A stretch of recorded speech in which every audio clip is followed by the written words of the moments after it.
viviendo, tu luz alumbra y te agradecemos, Señor, porque tu misericordia y tu bondad siempre están con cada uno de nosotros. Permítenos tener espíritu de revelación para poder entender y sabiduría para poder ponerlo en práctica, que podamos vivir lo que vamos aprendiendo y compartir lo que tú nos has dado para compartir. En este momento te agradecemos, Señor, en el nombre de Jesús. Amén. Amén. Muy bien. Voy a compartirles acá una pantalla porque a mí siempre me gusta presentar para que sea un poquito más gráfico, ¿no? Y como les decía, vamos a tratar de ser eficientes, son las 8:06 y vamos a ver los fundamentos de la fe y vamos a estar en Hebreos capítulo 6, porque el apóstol que escribe Hebreos, que no sabemos a ciencia cierta si fue Pablo o Apolos, hay una discusión ahí fuerte entre Marcela y yo, quién escribió. Pero el apóstol que escribió Hebreos en capítulo 6, verso 1 y 2, nos invita a ir al camino de la perfección, pero nos dice que tenemos que tener los fundamentos bien claros. Y nos dice que no podemos estarlos echando y hablando y girando sobre esa misma enseñanza, sino que tenemos que tenerlos y caminar a la perfección. Pero sin duda nadie va a caminar a la perfección si no tiene los fundamentos adecuadamente. Verso 1. Por tanto, dejando ya los rudimentos, o sea, lo básico, de la doctrina de Cristo, vamos adelante a la perfección. Ese es el llamado para todos nosotros. No echando otra vez, no podemos echar otra vez en nuestra vida, tiene que estar bien fundamentado. Otra vez, y empieza, el fundamento de arrepentimiento de obras muertas. 1, de la fe en Dios. 2, de la doctrina de bautismos en plural, de la imposición de manos, de la resurrección de los muertos y del juicio eterno. Así que aquí nos presenta estos puntos que son las doctrinas básicas y que hoy nos va a dar tiempo de ver el arrepentimiento de obras muertas, que también podemos traducirlo como la salvación en Cristo Jesús. Así que vamos entonces al primero, arrepentimiento. ¿Pero arrepentimiento de qué? Bueno, Romanos nos va a explicar y vamos por favor todos al libro de Romanos, solo déjenme mover aquí sus caritas. Romanos capítulo 3, verso 10. Vamos a ir todos y va a dar tiempecito. Y me gusta que ustedes participen y que alguien más tenga después Efesios 2. Pero yo voy a leer Romanos capítulo 3, verso 10, 12 y 23, que son versículos que conocemos bastante, pero que hoy vamos a ver lo importante que son. Verso 10, 3:10. Como está escrito, no hay justo ni aún uno. No hay quien entienda, no hay quien busque a Dios. Todos se desviaron a una, se hicieron inútiles. No hay quien haga lo bueno, no hay ni siquiera uno. ¿Cuántos son los malos? ¿Cuántos son los que han pecado? Todos, todos. Ok. ¿Quién lee Efesios capítulo 2, verso 1 al 3?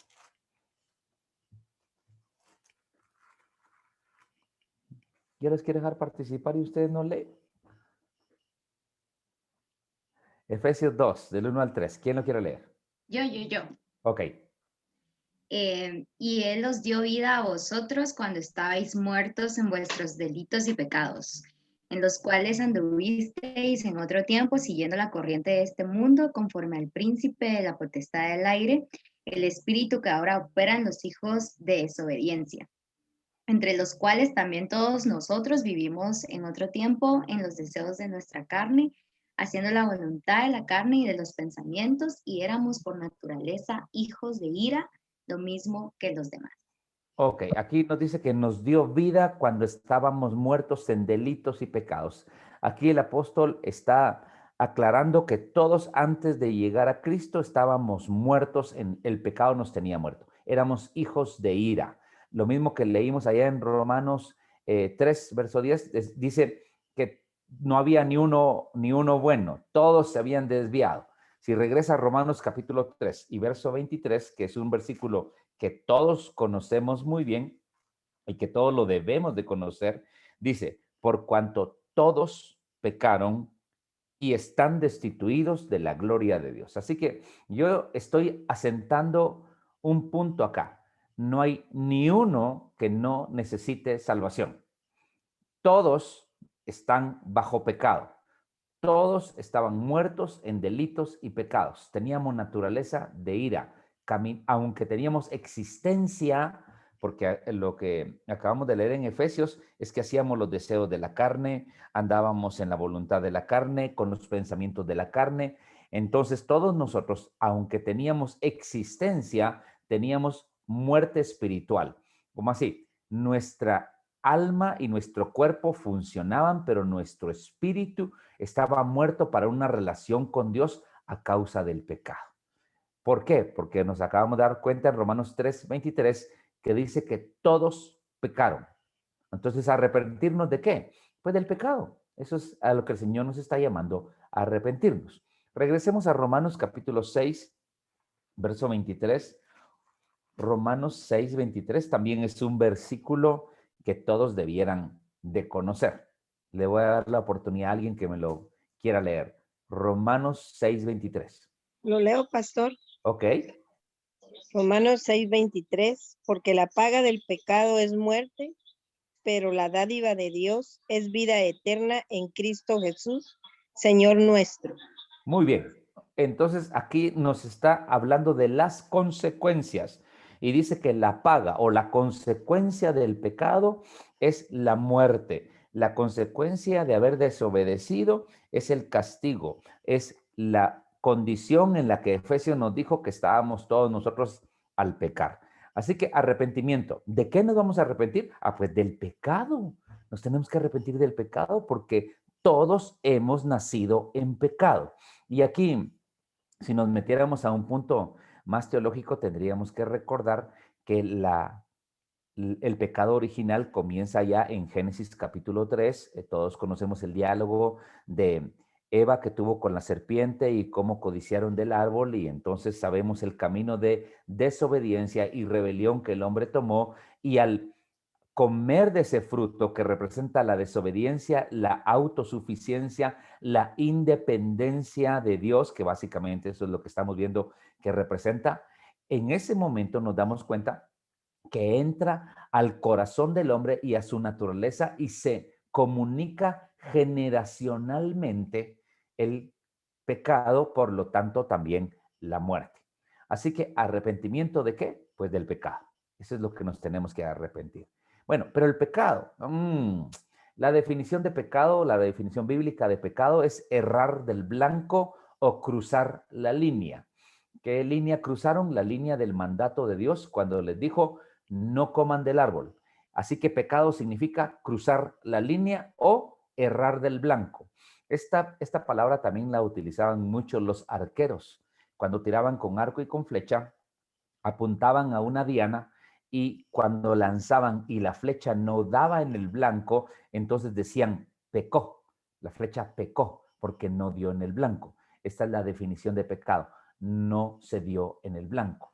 Y nosotros todos, pues no hemos dado en el blanco. El pecado nos ha desviado y hemos estado caminando por caminos que Dios no tenía preparado para nosotros. Pero el pecado necesita ser juzgado, condenado y castigado. Otra vez, el pecado necesita ser juzgado, condenado y castigado. Eso es sumamente importante porque todo pecado va a tener este trato. Aquí no hay tratos especiales, aquí no hay alguien que pueda decir que no va a pasar por esto.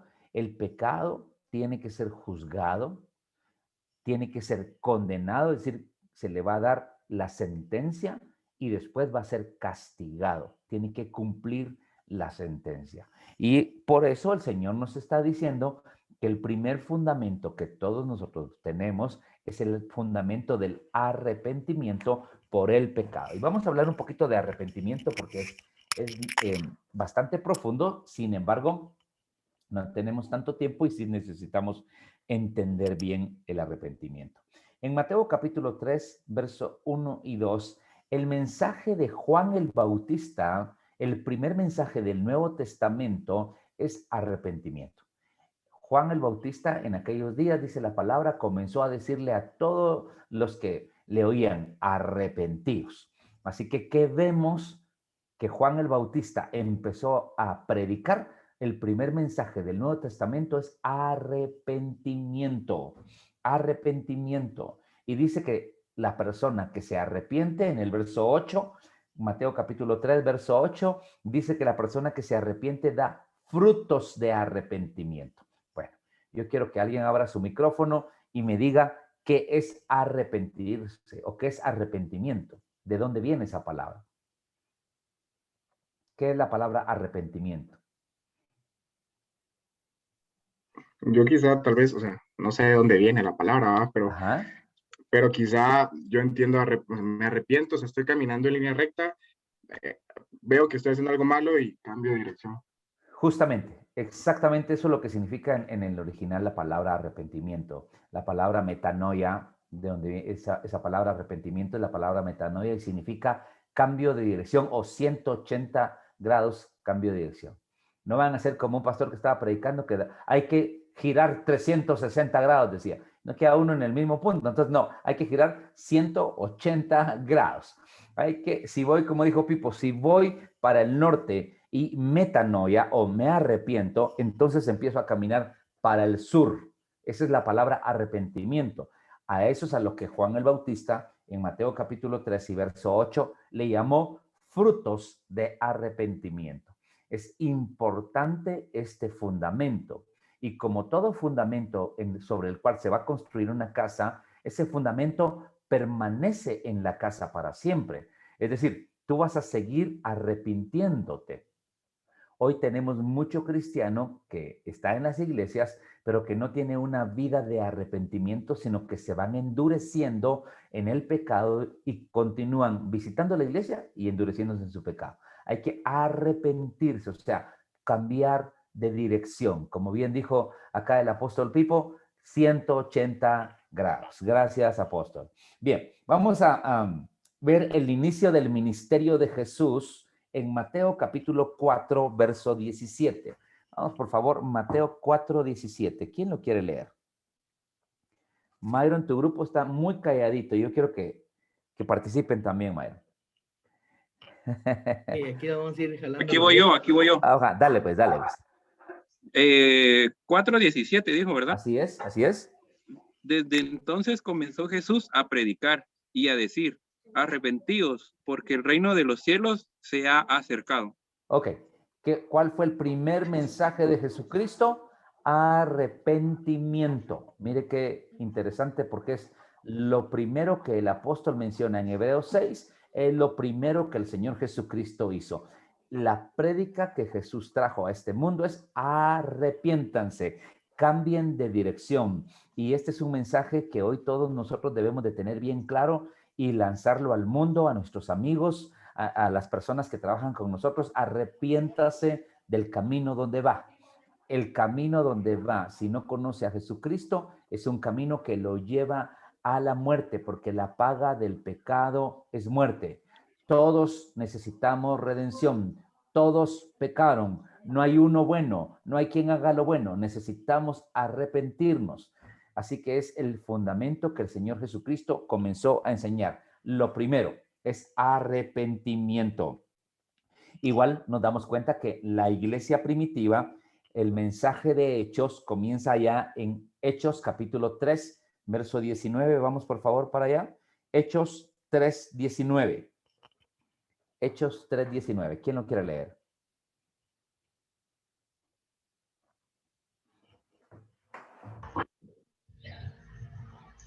Dice, así que arrepentíos y convertíos para que sean borrados vuestros pecados, para que venga de la presencia del Señor tiempos de refrigerio.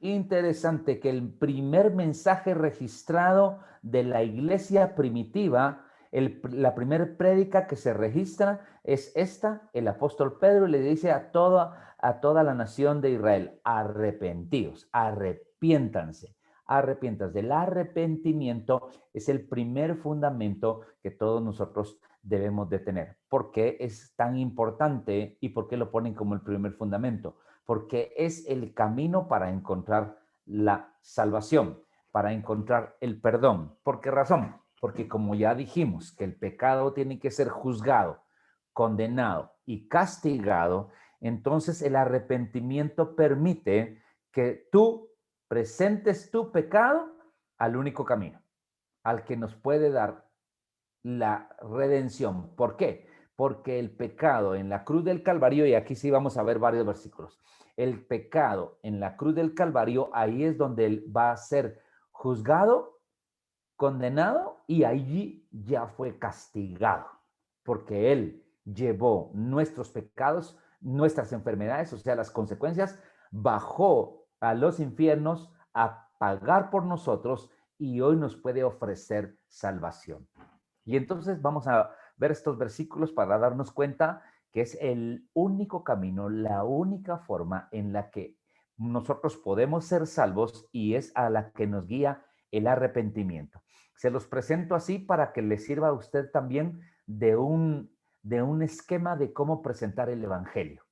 Hay que arrepentirse. ¿Y de qué me arrepiento? Pues del pecado, porque todos pecamos y estamos destituidos de la gloria de Dios. Además, la paga del pecado es muerte, es destrucción, nos roba. Y el pecado tiene que ser juzgado, condenado y castigado, pero no tiene usted por qué llevar ese castigo. Ya hubo alguien que llevó ese castigo para nosotros. Se llama Jesús y es el único camino. ¿Y cómo sabe usted que es el único camino? Si hay tantas religiones, si hay tantas personas que se autoproclaman, si hay tanto alrededor del mundo que se está diciendo hoy. Bueno, miremos la Biblia, ¿qué es lo que la Biblia dice? Hechos, capítulo 4.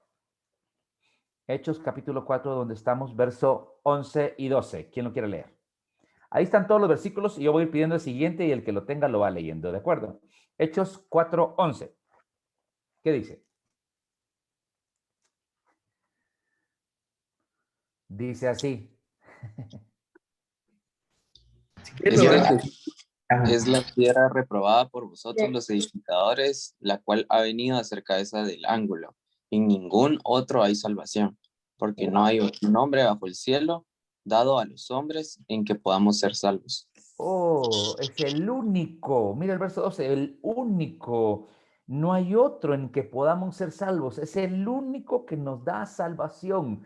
Ellos fueron muy enfáticos, solo Jesús. ¿Y por qué solo Jesús? Porque es el que pagó, es el que murió, es el que se entregó.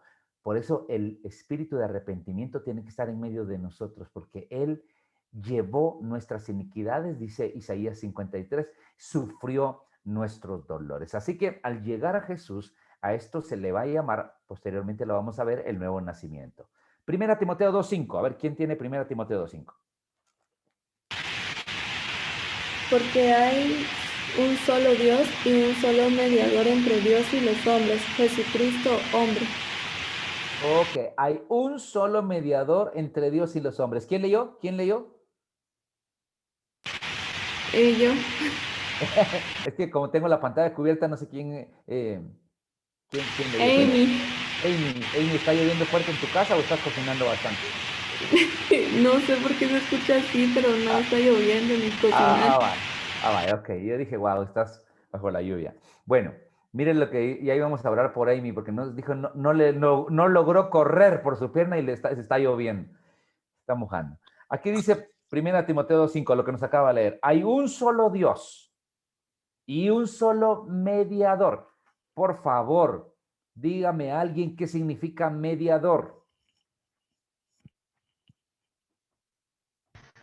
Alguien que intercede por nosotros. Alguien que está en medio, muy bien. Alguien que está en medio, por eso se llama mediador, porque está en medio. ¿Y qué está haciendo? Ya nos dijo, Jesús fue, ¿verdad? Perdonen que les pregunte, pero es un solo mediador, alguien que está en medio de nosotros, entre Dios y los hombres, y es Jesucristo hombre. Jesucristo hombre. Él es el único que está mediando. Otro versículo, el Evangelio de Juan, capítulo 1, verso 12. Mas a todos los que le recibieron, a los que creen en su nombre, les dio potestad de ser hechos hijos de Dios. Ah, qué especial. Óigame, por favor, no nacemos hijos de Dios como la religión tradicional nos ha enseñado.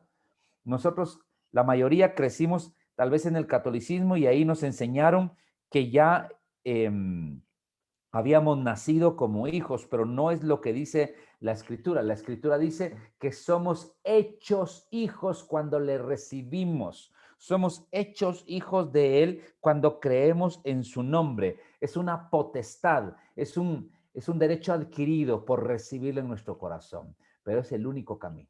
El arrepentimiento de nuestros pecados, de nuestras acciones, de nuestro mal proceder, nos lleva a enfrentarnos a que el pecado va a ser juzgado, va a ser condenado y va a ser castigado. Pero aquí nos dice que el camino para que yo no sufra ese castigo es Jesucristo, es el único mediador, es el único en el cual hay salvación, y aquí nos dice que es el único que nos da la potestad de ser hechos hijos. No nacemos hijos, somos hechos hijos. Aquí mismo en Juan capítulo 3, verso 16, ¿quién no quiere leer? 16 y 17. Dice, Porque porque amó Dios al mundo, que ha dado a su Hijo unigénito para que todo aquel que en Él cree no se pierda, mas tenga vida eterna. Porque no envió Dios a su Hijo al mundo para condenar al mundo, sino para que el mundo sea salvo por Él. Oh, nuevamente nos empieza a decir, el mundo va a ser salvo por Él. El mundo va a ser salvo por Él. Y el versículo que todos conocemos dice, porque de tal manera amó Dios al mundo, es decir, el mundo entero recibe el amor de Dios manifestado en la vida de Jesucristo, dando a Jesucristo para que todos puedan caminar y transitar el camino del arrepentimiento. El arrepentimiento. ¿Por qué? Porque viene un juicio, y en estos fundamentos, en las últimas sesiones, nos vamos a dar cuenta cómo viene el juicio eterno, el castigo eterno. Está dentro de todos los fundamentos que hemos visto. Viene el Señor a salvar a este mundo, entrega su vida porque Dios quiere dar salvación. Es el único. Hebreos capítulo 10, verso 12 al 14. Vamos, por favor. Hebreos 10, 12 al 14, el que lo quiera leer. Pero él, habiendo ofrecido un solo sacrificio por los pecados para siempre, se sentó a la diestra de Dios, esperando de ahí en adelante hasta que sus enemigos sean puestos por estrado de sus pies. Porque hasta el 14, ¿verdad? Sí. Okay. Porque por una ofrenda él ha hecho perfectos para siempre a los que son santificados. Ok, una sola ofrenda. Miren lo interesante. Una sola ofrenda. El verso 12. Porque Cristo habiendo ofrecido una vez para siempre. Oh, qué precioso. La ofrenda de Jesús es completa. El Señor Jesucristo, la obra redentora, la hizo completa. No necesitamos, ni Él necesita volver a venir acá a la tierra para volver a pagar o pagar más, o solo dejó el enganche o nos dejó un buen anticipo y ahora yo tengo que trabajar duro y tratar de portarme bien. Primero Dios salgo tablas o gano con 61 el examen y me dejan entrar raspadito. No, la Biblia dice una sola ofrenda, un solo sacrificio, y nos vuelve a hacer el énfasis a volvámonos a Dios porque la ofrenda ya está pagada. Volvámonos al Señor porque ya se pagó por nosotros. Mire, 2 Corintios capítulo 5, verso 15, ese es muy bonito el verso. 2 Corintios 5, 15. Y por todos murió, para los que viven, ya no vivan para sí, sino para aquel que murió y resucitó por ellos. Oh, qué versículos. Y por todos murió. Oiga, ¿por cuántos murió? ¿Por cuántos murió? Por todos. Por todos murió. Ahora surge la pregunta, ¿y entonces por qué no todos son salvos? Porque no todos van a arrepentimiento, porque no todos caminan a Dios, y porque no todos creen para ser hechos hijos de Dios, y porque no todos regresan en la dirección contraria y caminan al Señor. Y entonces siguen muertos, como dijo Efesios 2, siguen muertos en su espíritu, y no hay luz para ellos y están desconectados de la redención que Dios tiene para nosotros. Muy bien, aquí está Romanos capítulo 10, verso 9 y 10, nos dice cómo tenemos que llegar a ese punto. ¿Quién lo quiere leer? Romanos 10, 9 y 10. Versículo muy conocido. De memoria, todos lo saben. Que si confesares con tu boca que Jesús es el Señor y creyeres en tu corazón que Dios te levantó de los muertos, serás salvo. Porque con el corazón se cree para justicia, pero con la boca se confiesa para salvación. Interesantísimo. Aquí nos da una muy buena clave, tremenda clave. ¿Cómo se alcanza, cómo se logra el arrepentimiento? ¿Cómo verdaderamente llegamos a ese punto? Es por creer y confesar. Porque con el corazón se cree para justicia y con la boca se confiesa para salvación. ¿Cómo se alcanza el arrepentimiento? ¿Cómo una persona sabemos que verdaderamente se arrepintió? Bueno, la persona que cree en su corazón, pero que confiesa con su boca. Si yo le hablo a alguien de que se arrepienta y voy a ver las fotos de todos o las caras de todos, a ver quién necesita más arrepentimiento acá. Siempre es Pipo, ¿verdad? Siempre Pipo. Ok, aquí tengo a Pipo. Muy bien, Pipo. Si yo te digo, Pipo, necesitas arrepentirte, Pipo, los pecados han hecho separación, Pipo, el castigo va a ser la muerte, y te empiezo a hablar un montón, y entonces Pipo me dice, qué interesante. Pues sí, está interesante. Yo creo que es así. Y entonces la siguiente intervención mía es, ¿querés hacer una oración de fe? Y Pipo dice, mejor otro día. Yo sí lo creo, pero mejor otro día. Voy a pensarlo bien. ¿Qué creen ustedes? ¿Pipo sería salvo o no sería salvo? Claro que no. ¿Por qué razón no? Porque la fórmula, el arrepentimiento está en creer con el corazón, no con el intelecto, con el corazón. El intelecto siempre va a querer más. Con el corazón se cree para justicia y con la boca se confiesa para salvación. La persona que pasa por este proceso es la persona que verdaderamente nace de nuevo, que fue lo que el Señor le habló. Vamos por favor al libro de Juan para ir aterrizando y empezamos con las preguntas. Juan capítulo 3. Nicodemo, que era un religioso que tenía mucho conocimiento, que tenía una posición eclesiástica, llega a Jesús de noche y en el verso 1 le dice, había un hombre de los fariseos que se llamaba Nicodemo, un principal entre los judíos. Este vino a Jesús de noche y le dijo, Rabí, sabemos que has venido de Dios como maestro, porque nadie puede hacer estas señales que tú haces si no está Dios con él. Respondiendo Jesús le dijo, de cierto te digo que el que no naciere de nuevo no puede ver el reino de Dios. Nicodemo le dijo, ¿cómo puede un hombre nacer siendo viejo? ¿Puede acaso entrar por segunda vez en el vientre de su madre y nacer? Respondió Jesús, de cierto te digo, que el que no naciere del agua y del espíritu no puede entrar en el reino de Dios. Lo que es nacido de la carne, carne es. O sea, tu cuerpo ya nació, así se va a quedar. No te maravilles de lo que y lo que es nacido del espíritu, espíritu es. En pocas palabras, naciste, tu cuerpo ya lo tienes, pero tu espíritu está muerto en delitos y pecados. Si te arrepientes, ¿y de qué necesito arrepentirme? De los pecados. ¿Qué es pecado? Es cruzar una línea, no dar en el blanco. Y entonces me arrepiento, ¿hacia dónde? Me arrepiento del camino y voy a Jesús, porque Él es el único camino. Él es el único que presentó un solo sacrificio. Él es el único que presentó la ofrenda, y el pecado va a ser juzgado, condenado y castigado, pero en Jesús, ya no en mí, porque me arrepentí, cambié de dirección, llegué a Jesús, creí con mi corazón y lo confesé con mi boca, y por esta razón es que guiamos a cada persona y le decimos que puede hacer una confesión de fe y le invitamos a que ore alguna oración como esta. Señor Jesús, reconozco que soy pecador porque lo estoy creyendo con mi corazón. Reconozco que he vivido separado de ti, que mis pecados han hecho una separación. Reconozco que la paga del pecado es muerte. Hoy me arrepiento y te reconozco como mi Señor y como mi Salvador. Entra a mi corazón. Dame un nuevo nacimiento.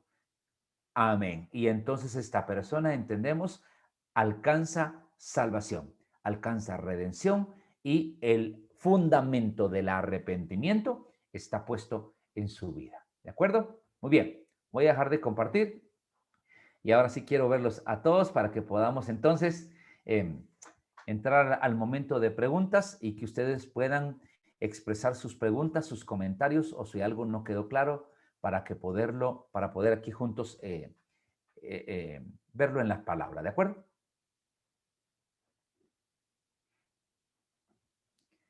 Wow, no digan que todo quedó claro, que después hacer como los anuncios de la iglesia.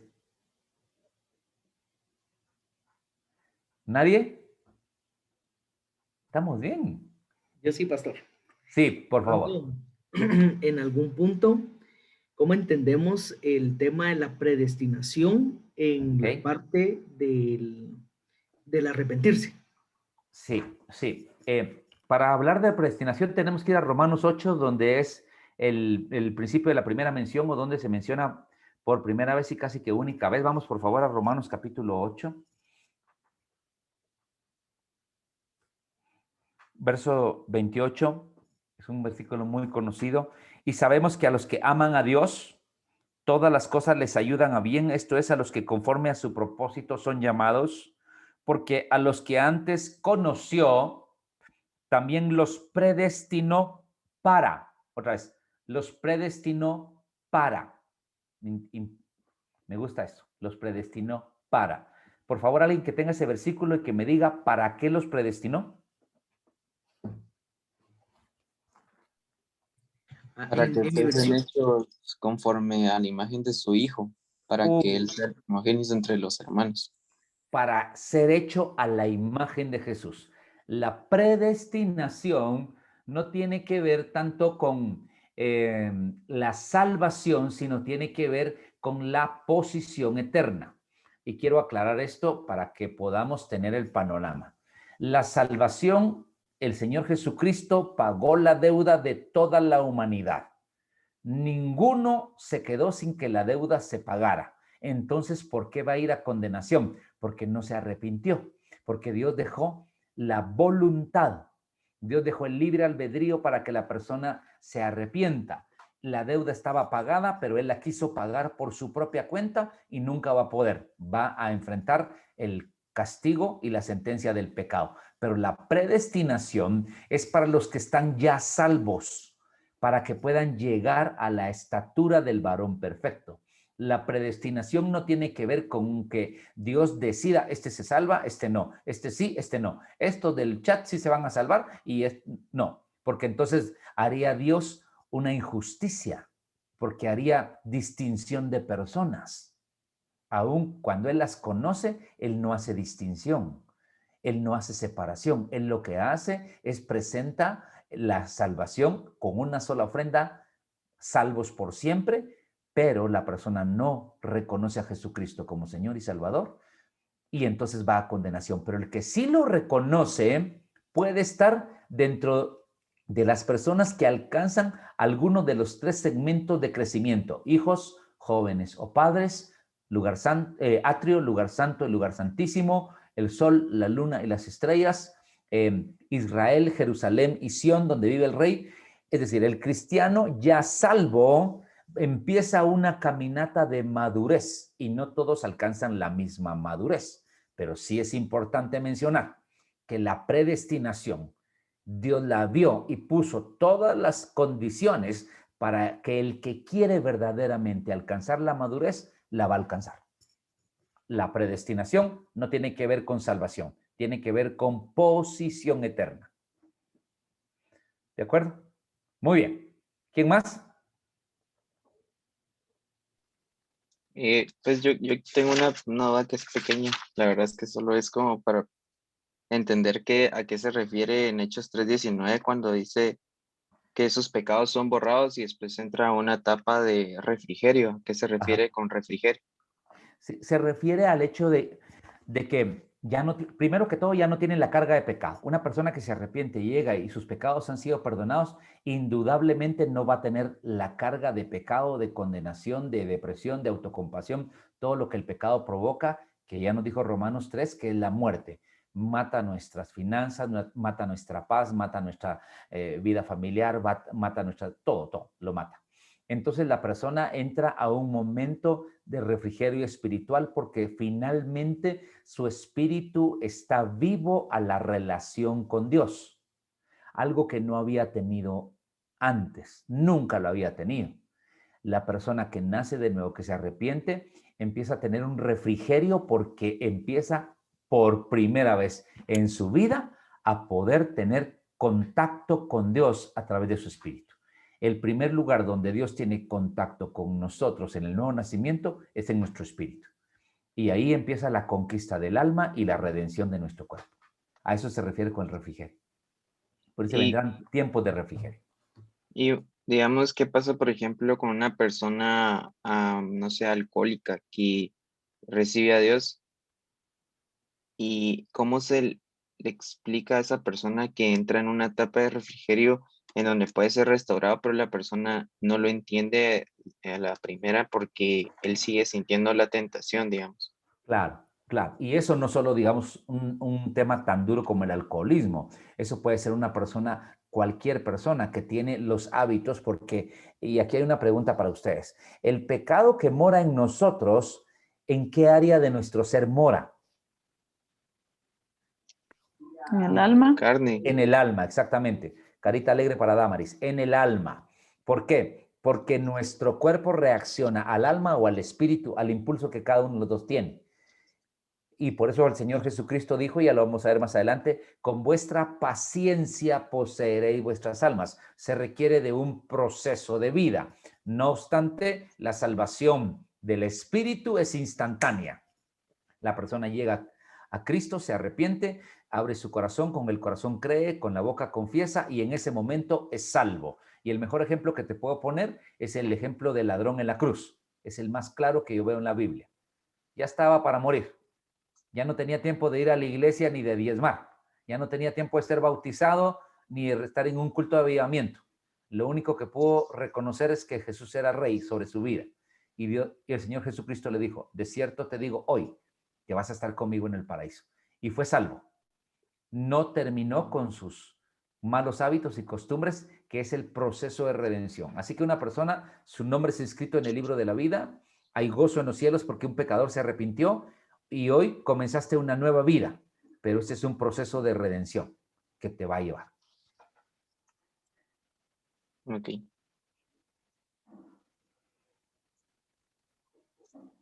¿Quién más está por ahí que tenga alguna duda o estamos bien? Tony. Sí. Perdona, solo con cuestión de la predestinación que acabas de mencionar, estaba pensando en Esaú y en el hermano, ¿cómo se llama? Jacob. Jacob y Esaú. No sé, me recuerdo que antes de que naciera Esaú, sí. El Señor ya lo había aborrecido y no había nacido. Sí, Pero acabas de mencionar que si no existiera la predestinación, entonces podríamos decir que yo sería injusto, pero quiero como comprender bien esto. Sí, te entiendo muy bien la pregunta y buena pregunta. El hecho de que el Señor ya conocía las decisiones de Esaú, porque la palabra dice que se había vuelto abominable aún a sus padres, era por lo cual Dios lo aborrecía, pero no era porque Dios había determinado que él fuera aborrecible o fuera abominable, sino porque conocía las decisiones de Esaú.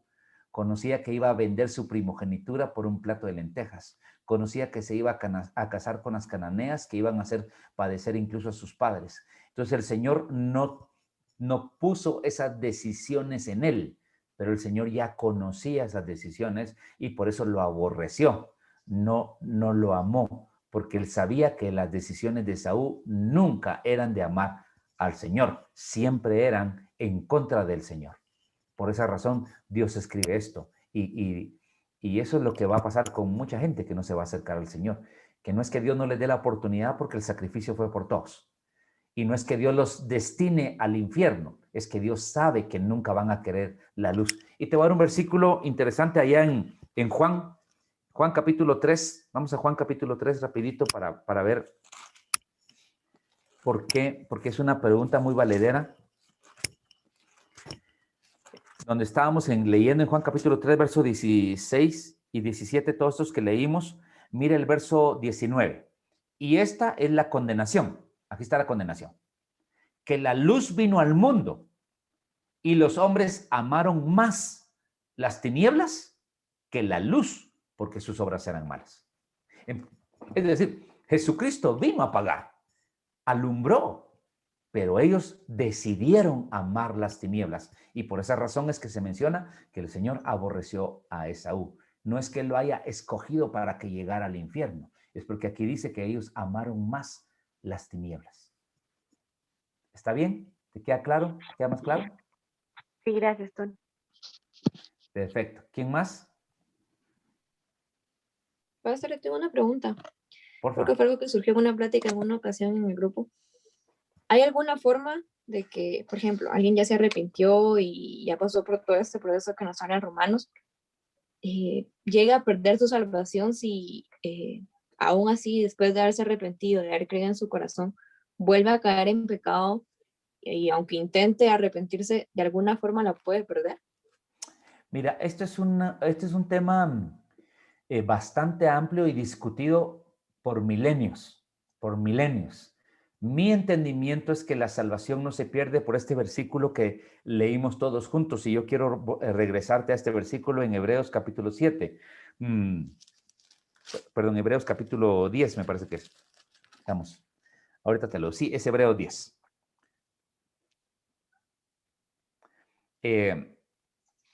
Verso 14, porque con una sola ofrenda hizo perfectos para siempre a los santificados. La otra versión dice a los que se acercan a él. Hizo perfectos, o sea, perfectos en cuanto a ser salvos y aceptos. En este sentido quiero aclarar esto. El ladrón en la cruz no llegó nada perfecto. Había sido condenado y castigado por ladrón. Pero el sacrificio de Jesucristo era perfecto para presentarlo a él delante de Dios y que obtuviera la salvación. No posición, pero sí salvación. Y de aquí dice que con una ofrenda los hizo perfectos para siempre. Hay varias formas de acercarse a esta enseñanza. Yo pienso por estos versículos que la salvación no se pierde, que lo que pasa muchas veces es que las personas verdaderamente no han nacido de nuevo. Si tú te das cuenta con Nicodemo, Nicodemo era un religioso y conocía la ley. La ley tenía 633 principios que los fariseos se aprendían de memoria. Todos los versículos y las leyes, ellos se las aprendían de memoria. Sin embargo, no reconocieron a Jesucristo. El libro de Santiago, Pedro es el que nos dice, es como el perro que vuelve a su vómito o la puerca lavada que vuelve a revolcarse en el lodo. Y una de las enseñanzas tremendas que hay allí es que nunca llegó a ser oveja. Siempre o fue un perro o fue un cerdo, pero nunca fue una oveja transformada. Entonces, por eso es tan importante este proceso y el arrepentimiento. Y por eso es lo que decía Juan el Bautista, que tienen que haber frutos de arrepentimiento. En 1 Corintios se ve cómo hay un joven en la iglesia que tiene una relación inmoral con la esposa de su papá. Evidentemente no era su mamá, era una concubina del papá o su madrastra en estos tiempos. Y él tiene una relación inmoral con ella, y el apóstol Pablo dice, al tal hay que entregarlo a Satanás para muerte de su carne y que su espíritu sea salvo en el día del Señor.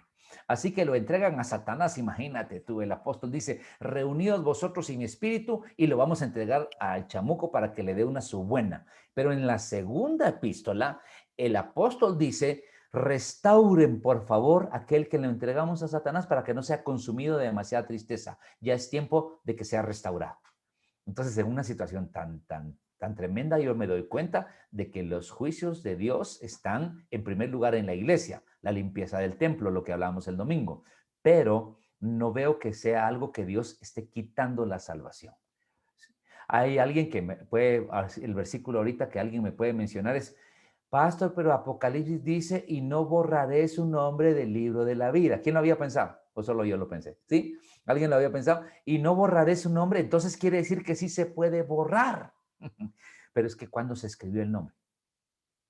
¿Se escribió cuando uno recibe a Jesucristo o se escribieron todos los nombres cuando Jesucristo pagó en la cruz del Calvario, porque dice que con una ofrenda hizo para siempre salvos a todos y que de tal manera amó Dios al mundo que dio a su Hijo unigénito. Si es en tal caso, todos los nombres estaban escritos, pero empezaron a ser borrados porque no tenían el deseo de arrepentimiento, pues amaban más las tinieblas que la luz. Y en ese sentido es que lo que nosotros podemos esperar no es sentar una doctrina, sino ver frutos de arrepentimiento. Sí, Mayra. Cabalmente con este tema que usted decía, me recordé de Mateo 24, desde el 11 dice, y se levantarán muchos falsos profetas y a muchos engañarán, y debido al aumento de la iniquidad, el amor de muchos se enfriará, pero el que persevere hasta el fin, ese será salvo. Entonces, como haciendo énfasis en la pregunta que decía ella, digamos, habría que ver también como el tema de cuál es el original de esta palabra de preservar, ¿verdad? O de perseverar, perdón. Porque a mí lo que me dice es como el que no persevere no va a ser salvo. Eso es lo que, digamos, sería la traducción que podríamos hacerle. La interpretación más básica para nuestro español. Sí, sí. Y lo que pasa es que tenés que darte cuenta que está dentro del periodo de la tribulación, 1, y 2, no solamente tenemos la salvación de nuestros pecados, sino que está lo que el apóstol Pedro en 1 Pedro capítulo 1, verso 9 dice, con vuestra paciencia poseeréis obteniendo el fin de vuestra fe, que es la salvación del alma. Oíme esto, el fin de la fe es la salvación del alma. ¿Por qué? Porque tu espíritu es salvo, pero empieza el proceso de salvación del alma. Lucas 21, 22, el Señor Jesucristo dijo, con vuestra paciencia poseeréis o ganaréis vuestras almas. Entonces, el que no persevera tiene pérdida eterna en un área en su alma. Y está hablando de posición. Es posible que se quede en el atrio o que pueda llegar al santo, pero que tal vez nunca llegó al Santísimo, porque no perseveró. Si te acordás, en Juan capítulo 15, cuando viene el Espíritu Santo, nos va a ayudar a permanecer y a perseverar. Por eso la importancia del mover del Espíritu Santo. Pero no veo que esté hablando de una salvación espiritual o de ser hechos hijos de Dios y que nos convirtamos en hijos y que después nos desconvirtamos de ser hijos. ¿Sí? Porque el padre aquel con sus 2 hijos, el hijo pródigo, uno se le fue a comer albóndigas con los cerdos, pero siguió siendo hijo. Y un día recapacitó y dijo, mi padre tiene siervos que comen mejor que yo. Me levantaré e iré a mi padre y le diré, Padre, pecado contra el cielo. Era hijo. Y para mí el tema sigue siendo ese. O sos hijo y naciste de nuevo, o no sos hijo. Que es algo que todos acá en este Zoom tenemos que tomar en cuenta. ¿De acuerdo? Muy bien. ¿Alguna otra pregunta para terminar? Sí, Liz, Dios te bendiga. Qué gusto verte, aunque sea carita. ¿Alguien más? Sí, dime. No, que está buenísimo, gracias. Bueno, estaba saludando, yo pensé que era la manita para hacer preguntas. Qué bueno verte. Qué bueno verte aunque sea en foto. ¿Alguien más tiene alguna duda? Muy bien. Entonces, somos nacidos de nuevo, nuestra salvación está asegurada. Hoy tenemos nuestro espíritu vivo, vivificado. Hoy tenemos redención y tenemos lo que no habíamos tenido por nunca en la vida. Tenemos nuestro espíritu para poder comunicarse con Dios. Está vivo. Antes estábamos muertos y el espíritu de arrepentimiento ha venido a nosotros. Así que agradecemos a Dios por esto. Nos miramos entonces en 15 días para estudiar el siguiente punto que se va a llamar el siguiente fundamento, la fe en Dios. La fe en Dios. ¿De acuerdo? Bien, Myron, el tiempo es tuyo. Ok, muchas gracias, pastor. Gracias a todos por unirse. Sin duda alguna, creo que lo que vamos a poder aprender nosotros durante estas sesiones va a ser algo bastante importante. Así que de verdad esperamos verlos dentro de 15 días. Que Dios los bendiga.